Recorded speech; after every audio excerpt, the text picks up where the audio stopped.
Topic पर, क्योंकि ये सबसे ज़्यादा ये जो केसेस अभी आ रहे हैं ये इसी से है। जो मैंने आपको कल अंबिकापुर वाला केस बताया वो उनमें से एक है, जो 10वीं की छात्रा है उसके साथ जो गैंग रेप वाला केस हुआ है। अब ये बाल यौन शोषण क्या है, इसमें ये बताया गया है कि जो छोटे छोटे बच्चे होते हैं इनमें 16 साल से कम उम्र की या 18 साल से कम उम्र की बच्चियों को शामिल किया जाता है। उनके साथ जो यौन शोषण होता है, सेक्सुअल हैरेसमेंट वाले जो केस आते हैं उसको शामिल किया गया है। और इसमें एक चौंकाने वाली बात ये है कि हमारे देश में हर 155 मिनट 16 साल से कम उम्र एक बच्ची के साथ होता है, हर 155 मिनट में। और कुछ आंकड़े ऐसे हैं जो न्यूज़ के माध्यम से आ जाते हैं तो वो तो हमको देखने को मिल जाते हैं। आप सोचिए हर 155 मिनट में जब ये केस हो रहे हैं तो कितने केसेस हैं जिनकी हमको जानकारी नहीं है।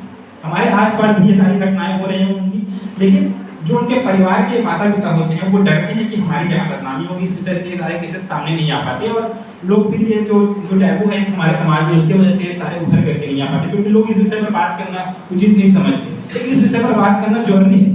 जरूरी इसलिए है क्योंकि अगर हम इस विषय पर बात ही नहीं करेंगे तो लोग जो ऐसे अपराधी हैं उनका मनोबल और बढ़ेगा।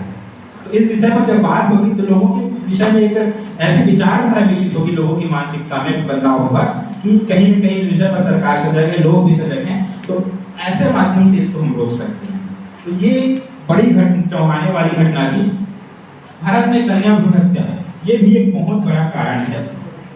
अभी अगर हम देखें तो कन्या भ्रूण हत्या पहले की तुलना में तो कम हो चुकी है, क्योंकि लोग शिक्षित हो रहे हैं, सजग हो रहे हैं। लेकिन कन्या भ्रूण हत्या भी एक ऐसा माध्यम बन चुका था पिछले समय में जब तकनीकी शिक्षा का विकास हुआ। उस समय जब लिंग परीक्षण का एक ऐसी विधि आई जिसके माध्यम से ये पता लगाया जा सकता था कि जो माँ के कोख में बच्चा पल रहा है वो लड़का है कि लड़की है। और ये जब तकनीक विकसित हुई तो इसका लोग दुरुपयोग करने लगे और ये पता लगाने लगे कि अब हमारे जो बच्चे होने वाले हैं वो लड़का है कि लड़की। और ज़्यादातर समाज में ये बेटा प्रधान समाज, पुत्र समाज प्रधान, जिसमें पुत्र को विशेष महत्व दिया जाता है इस समाज में, जो कि इसकी एक सामाजिक कुरीतियों में शामिल है। बेटियों का भी समान हक है, उनको भी समान यहाँ पे देना चाहिए।